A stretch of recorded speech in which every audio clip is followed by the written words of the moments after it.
bem-vindos ao Artigo 5º, o programa que explora os direitos fundamentais garantidos pela nossa Constituição. Hoje vamos falar sobre um instrumento essencial para a democracia participativa, as audiências públicas. Vamos entender como elas funcionam, sua importância para a transparência e a participação popular e como elas têm influenciado as políticas públicas no Brasil. Vamos ver antes o que diz a nossa Carta Magna? A Constituição diz que todos têm o direito de receber dos órgãos públicos informações de seu interesse particular ou de interesse coletivo ou geral, que serão prestadas no prazo da lei sob pena de responsabilidade, ressalvadas aquelas cujo sigilo seja imprescindível à segurança da sociedade e do Estado. E para falar sobre audiências públicas, eu recebo Karina Costa, que é advogada de Direito Administrativo e doutora em Políticas Públicas, e também Alexandre Rocha, que é cientista político e doutor em Ciências Sociais. Muito obrigada pela presença de vocês aqui no Artigo 5º. Doutor Alexandre, vamos começar pelo básico. O que são as audiências públicas e qual o objetivo principal delas? Bem, a audiência pública é um mecanismo de transparência em que o poder público busca, de algum modo, coletar informações da sociedade e a sociedade, por outro lado, passar dados, exigências para o poder público. Trata-se de um mecanismo de transparência importante para o controle social. Doutora Karina, isso se conecta diretamente ao inciso do artigo 5º que a gente leu aqui há pouco tempo atrás, né? Que garante a informação, a transparência. É exatamente isso. Isso é bem importante e bem interessante essa conexão. Porque, na realidade, quando a gente está falando de acesso à informação, seja do interesse privado ou seja do interesse coletivo, a gente está falando de audiência pública, porque a audiência pública, no nosso viés jurídico, na realidade, ela é uma accountability do poder público para a sociedade, de prestação de contas sobre aquele tema específico, sobre aquele documento específico, e, ao revés, também é a forma em que aquele cidadão tem conhecimento dos dados e ele pode ali se manifestar acerca de uma política pública ou de documento que está ali sendo veiculado. Então, ele está intrinsecamente ligado exatamente ao acesso à informação, cuja lei agora, né, da LAI, a gente possa trazer também esses dados, à exceção daqueles que são sigilosos. Doutor Alexandre, e isso reflete diretamente a necessidade da população, porque eles podem participar, podem sugerir. Exatamente. Temos que ter consciência que dentro de uma democracia ampliada, uma forma de participação popular ela não se limita ao voto. E a audiência pública é um mecanismo que, além do voto, o cidadão pode participar de questões públicas, na formação de políticas públicas, conhecimento de documentos públicos que estão sendo ali tratados, projetos de leis que estão sendo sugeridos, e nisso a democracia participativa vai se incrementando em que o cidadão tem a condição de estar participando e, de outro lado, o poder público passando essa informação. E quem pode participar de uma audiência pública? Em regra, qualquer cidadão pode participar. Algumas exigem que tenhamos antes uma prévia limitação de participantes, mas em regra, audiências públicas, qualquer cidadão pode participar. Hoje isso tem tornado-se mais fácil por conta de que muitas audiências públicas são realizadas pela internet. Além daquele espaço físico, também há o meio virtual, em que amplia a participação da sociedade. Ganha todo mundo, né, doutora Karina? Sim, com certeza. Na realidade, essa troca de informações é que traz a legitimidade daquela política pública. Isso é muito relevante. E agora vamos entender como as audiências públicas se diferenciam de outros importantes mecanismos de participação popular. E para isso, temos uma pergunta de telespectador. Vamos conferir. As audiências públicas se diferenciam de outros mecanismos de participação popular. Doutora Karina. Então, nós temos algumas diferenças. A audiência pública, na realidade, é um tema que está sendo ali discutido, em que Pode haver o cidadão, que ele pode ali trazer informações, ou um especialista, ou a sociedade civil como um todo. Necessariamente, aqueles dados que são coletados não precisam ser efetivamente inseridos na política. Esse é um problema que a gente pode ter. Com relação ao plebiscito, aí não. Aí você tem que dizer perguntas objetivas, sim ou não, e aí, neste caso, a maioria, aí a decisão é vinculativa. Nesse caso, é necessário que seja efetivamente ampliado e seja efetivado aquela maioria.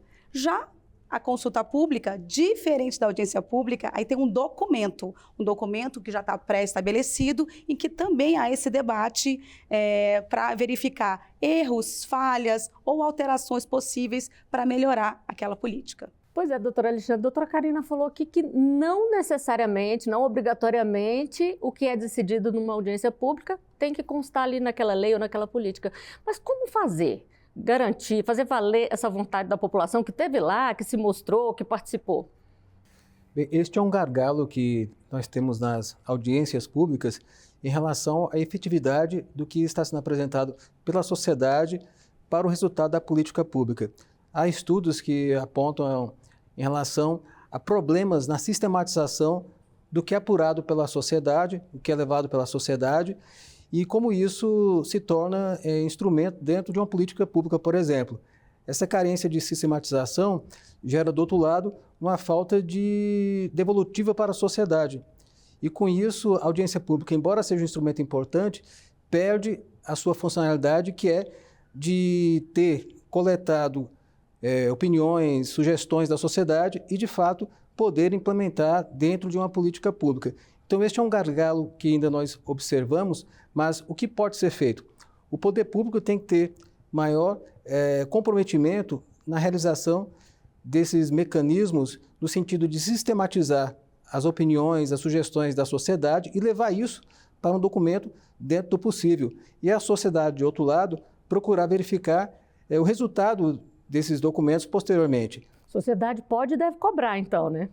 Exatamente. Faz parte de um controle social participar não só no meio político por mecanismos como o voto, mas também ao longo de um processo de participação desses mecanismos como a audiência pública, cobrar dos seus representantes, cobrar dos gestores, em relação àqueles aspectos que a sociedade quer levar para uma política pública, por exemplo, e verificar se isso está sendo realizado. O que acontece na prática, doutora Karina? Na maioria das vezes, o que é decidido ali, o que é discutido, na verdade, é colocado em prática? Depende.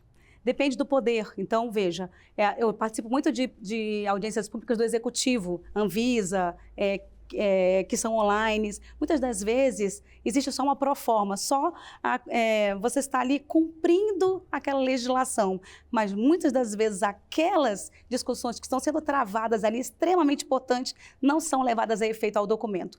Mas vejo muitas audiências públicas do Legislativo, quando a gente está falando de projetos de leis, por exemplo, aí a gente vê efetividade. Eu tive a oportunidade de participar da discussão da 14133, da alteração da Lei de Licitações de 866 para 14133, e nessas discussões que foram travadas por quase um ano, observei várias sociedades civis, engenheiros, empreiteiras, em que aquelas discussões realmente foram incorporadas na lei.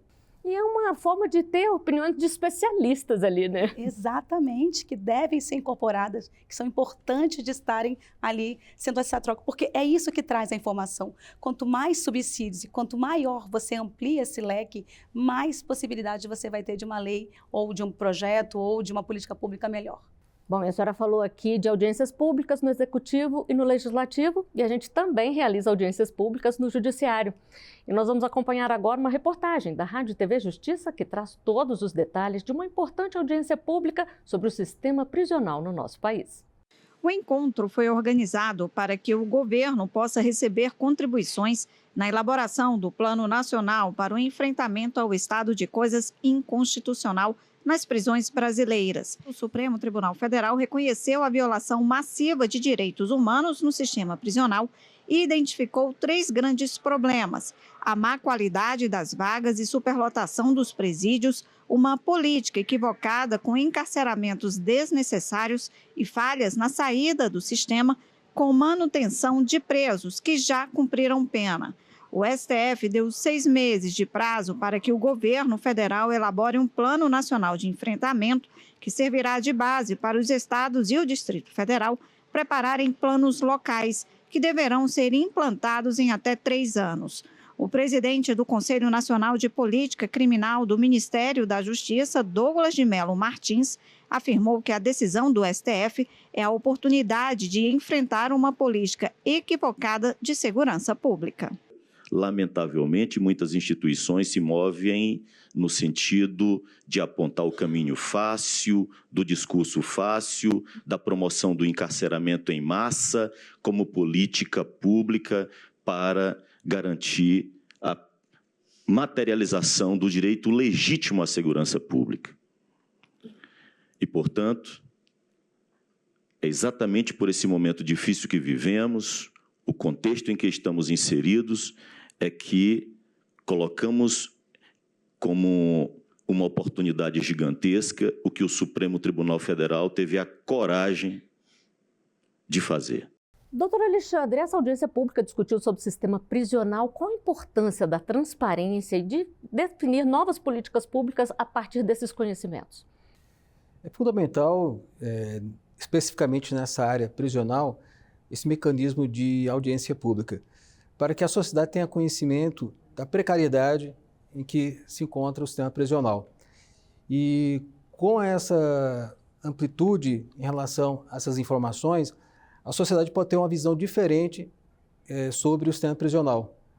Não basta prender, deixar nas prisões indivíduos se não há uma forma de ressocializar, uma forma de que a pena seja cumprida dignamente. Então, uma audiência pública torna isso mais público, torna isso mais amplo para a sociedade, em outras palavras. E isso é fundamental para se buscar políticas públicas. Em audiências desse nível, temos especialistas, temos sociedade civil especializada, interessada na temática, e podem ofertar ao poder público alternativas que até então nós não temos. Pois é, doutora Karine, ainda na década de 90, o ministro Gilmar Mendes traduziu um livro sobre a sociedade aberta dos intérpretes da Constituição, que se relaciona com a ideia da participação popular nas tomadas de decisão. De que forma que essa medida continua relevante? Esse livro é muito interessante, porque na realidade a visão do livro é o seguinte, que essa interpretação da Constituição, ela não pode estar restrita a juízes e a legisladores, ela tem que também estar sendo interpretada por toda a sociedade. Então, veja, tem tudo a ver, né? É necessário que a gente tenha escuta ativa da sociedade, porque ela é relevante nas políticas públicas. Na realidade, as políticas públicas são feitas para ela. Então, a gente precisa, sim, que a gente tenha essa escuta ativa para que a gente possa trazer uma eficácia nas políticas públicas. Bom, a gente vai fazer uma rápida pausa aqui na nossa conversa. O artigo 5º vai a um intervalo. A gente volta já.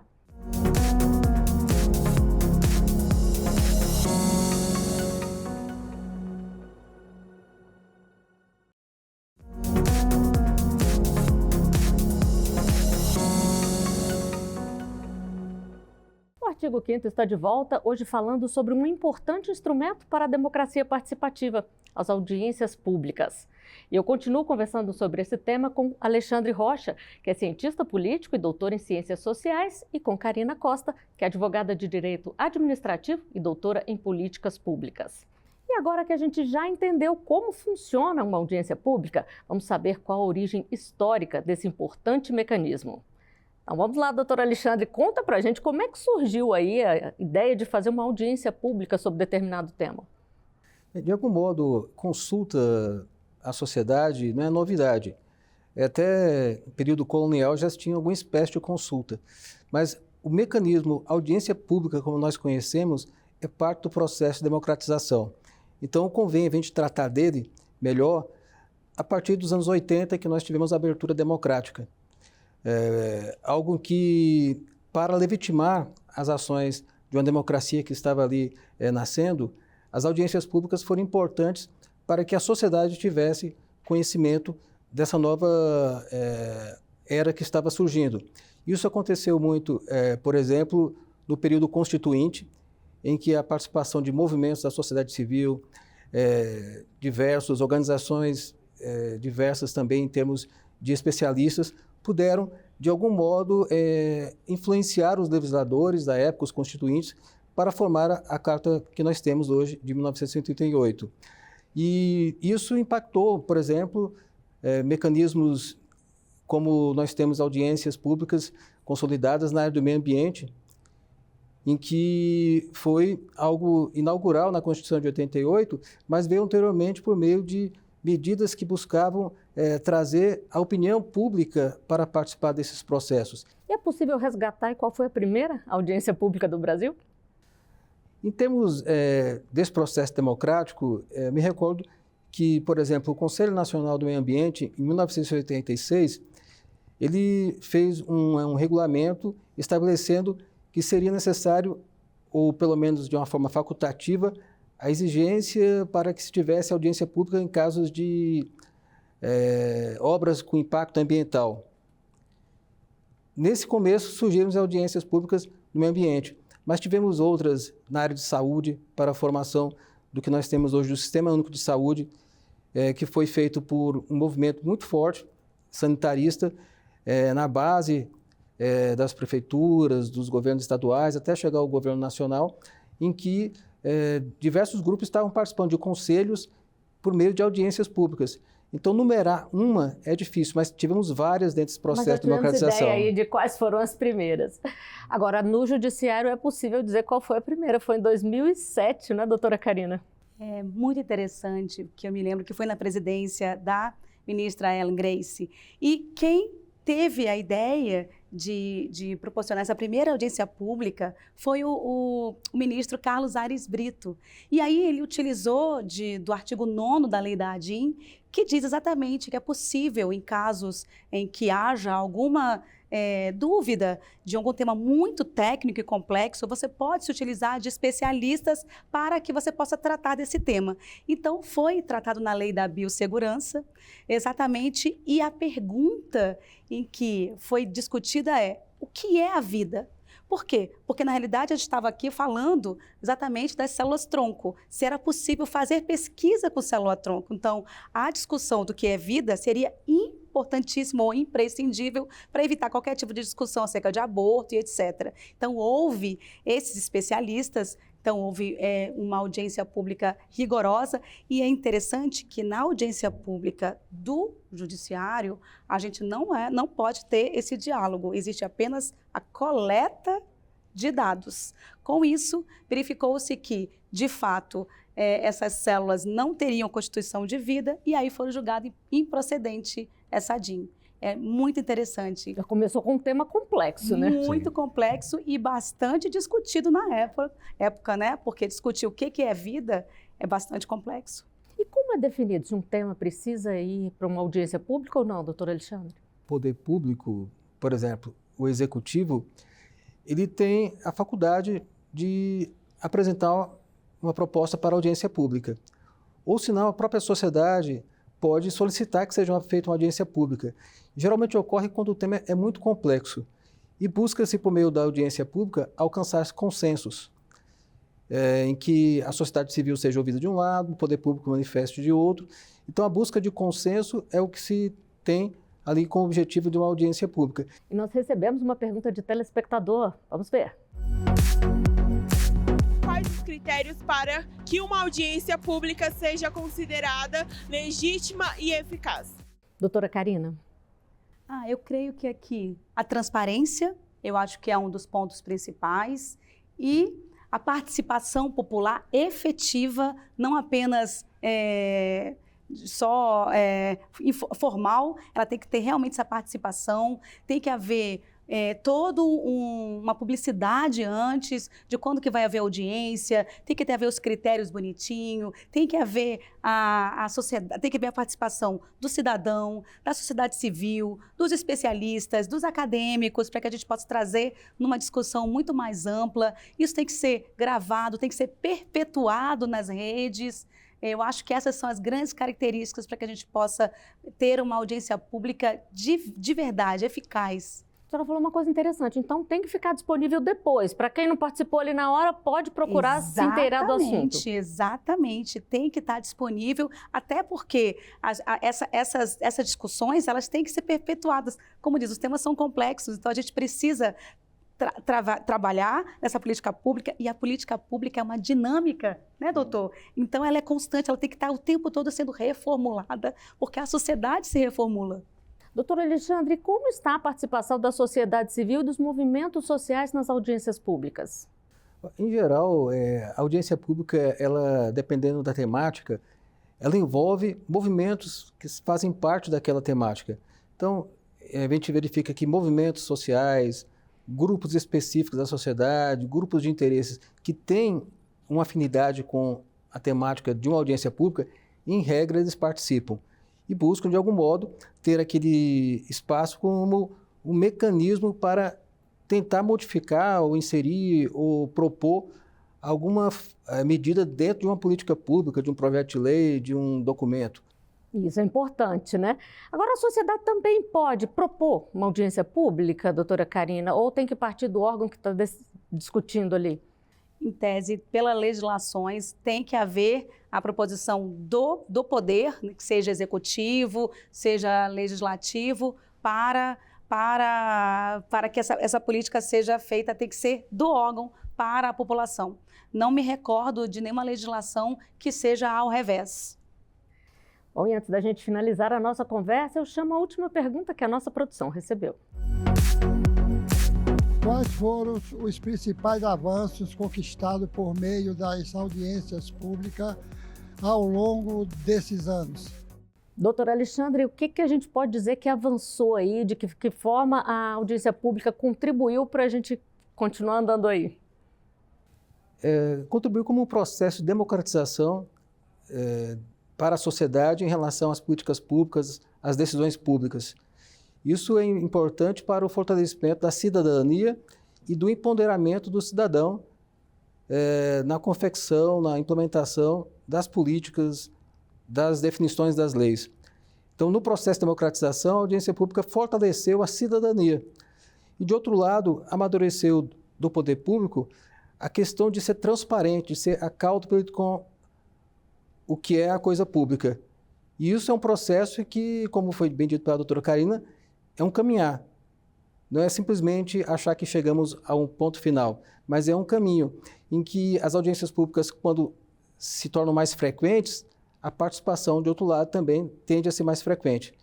Então, eu vejo que a contribuição maior é nós termos um espaço mais de transparência, de accountability, de responsividade com a coisa pública.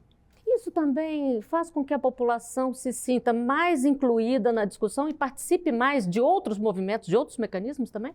Exatamente, o cidadão se sente empoderado. Mesmo que ele não tenha uma devolutiva, o fato de ele estar participando faz com que ele tenha conhecimento e tenha consciência do seu papel enquanto cidadão para as questões públicas. Isso é relevante para a democracia. Cidadãos conscientes que não basta depositar um voto numa urna. Ele tem que participar efetivamente dentro do que é previsto numa democracia participativa, no caso do Brasil.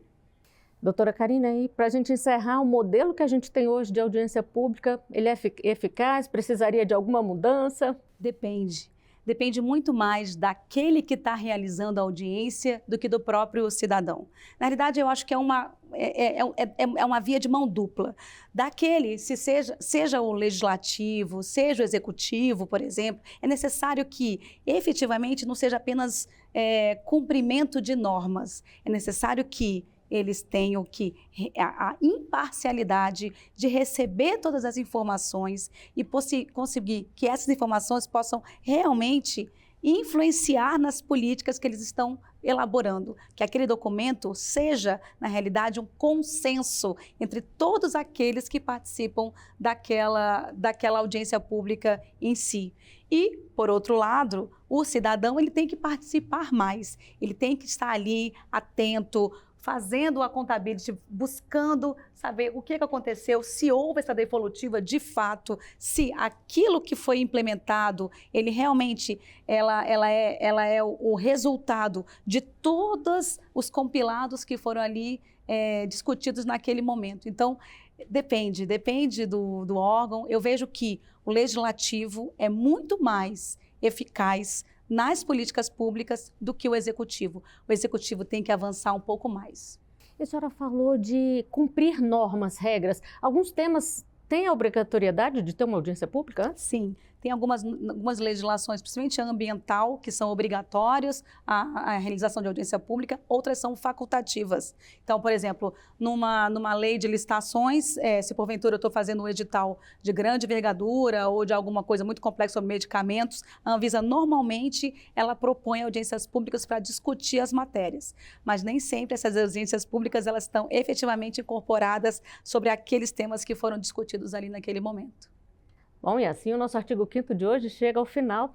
Doutora Alexandre, doutora Karina, muito obrigada por ajudar a gente a esclarecer um tema tão importante. E eu agradeço também a sua companhia. Você pode rever os nossos programas nas nossas redes sociais.